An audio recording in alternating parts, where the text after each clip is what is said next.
Race పోటీల్లో విజేతలైన ఈ జంటకి అఖిలాండేశ్వరి గారి చేతుల మీదుగా బహుమతి ప్రదానం చేయాల్సిందిగా కోరుచున్నాము.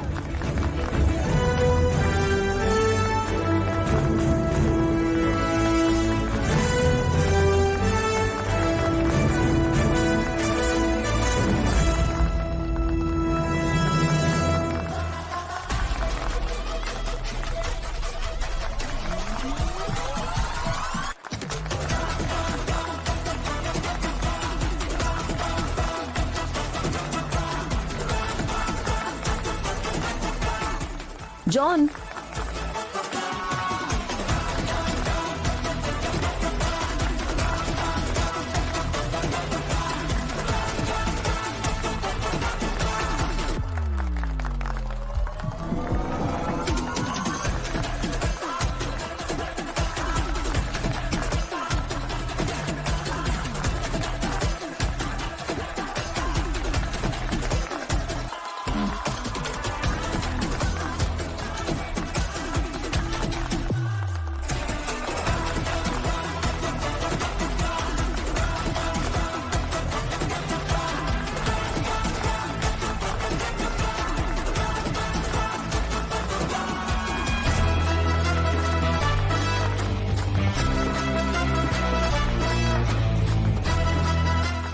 ఈ వెంకీగాడు మామూలుడు కాదు.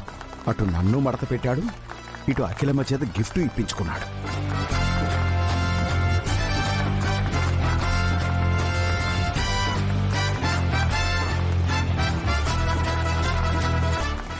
ఏంటత్తా, లోపల ఏడవలేక బయటికి నవ్వలేక చాలా ఇబ్బంది పడుతున్నట్టున్నావు.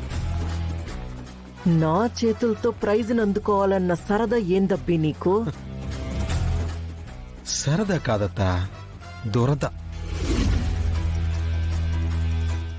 నువ్వు గెలవలేవు అని నా ముందే కళ్ళెగరేసిన నీ కళ్ళకి నా గెలుపు చూపించాను.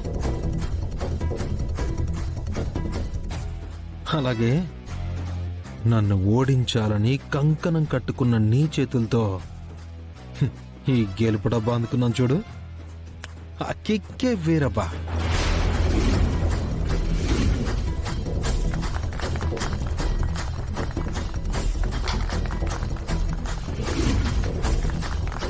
అబ్బబ్బబ్బబ్బా, టైం చూసావతా?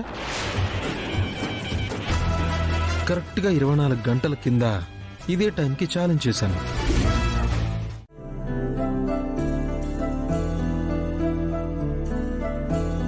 అక్క, వెళ్ళిన పనేమిందక్క? బావా నువ్వు కలిసి కప్పు గెలిచారా?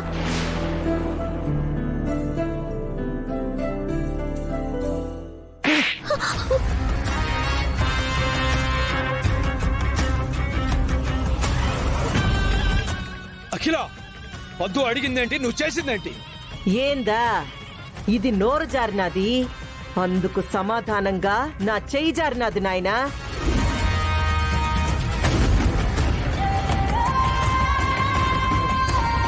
అయినా ఇక్కడ నేను దీన్ని చెంపదెబ్బ కొట్టిందే తెలుస్తా ఉండాది. అక్కడ నీ మనవడు నా అమ్మిని ఎంత ప్రమాదంలోకి నెట్టుండాడో తెలుసునా నీకు? ఏదో అదృష్టం కొద్దీ నా బిడ్డకి పెద్ద ప్రమాదం తప్పుండాది దేవుడా అని నేనింటికొస్తే కప్పు దక్కినదా కానీ ఇది కాకి గొంతేసుకొని అడిగితే కాలదా నాకు? రామ్మి, అమ్మా కృష్ణవేణి, పంతుళ్ళకి పని వాళ్ళకి చెప్పి అన్ని ఏర్పాట్లు చేయించు. అమ్మా పద్దు, ఇంట్లో 16 రోజుల పండుగ జరగబోతోంది. అన్ని ఏర్పాట్లు దగ్గరుండి నువ్వే చూసుకోవాలి. శివరాం, ఈ ఇంట్లో నుంచి తల దించుకొని గడప దాటి బయటికి వెళ్లిన వాళ్ళు తల ఎత్తుకొని మళ్ళీ ఈ ఇంట్లోకి రావాల్సిన ఏర్పాట్లన్నీ చూడు.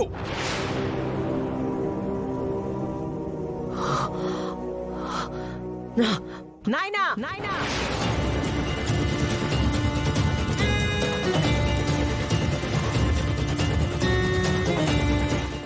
ఏంది నాయనా?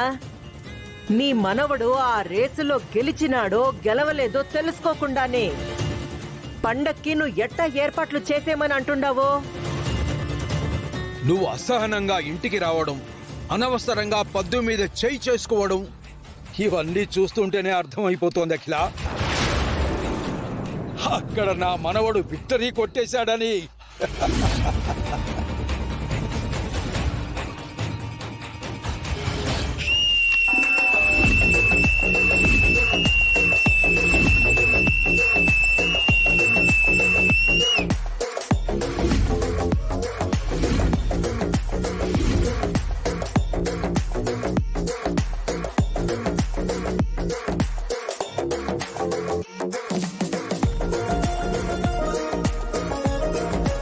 కరెక్ట్ గా చెప్పావు తాతయ్య. నా మీద నువ్వు పెట్టుకున్న నమ్మకాన్ని నిలబెట్టా, కప్పు కొట్టా. సభాష్ మనవడా, నువ్వు కప్పు కొట్టడమే కాదు, 5 లక్షలు పట్టడమే కాదు, ఈ దేవరపాటి పేరుని కూడా తొడగొట్టి మరీ నిలబెట్టావు. సభాష్.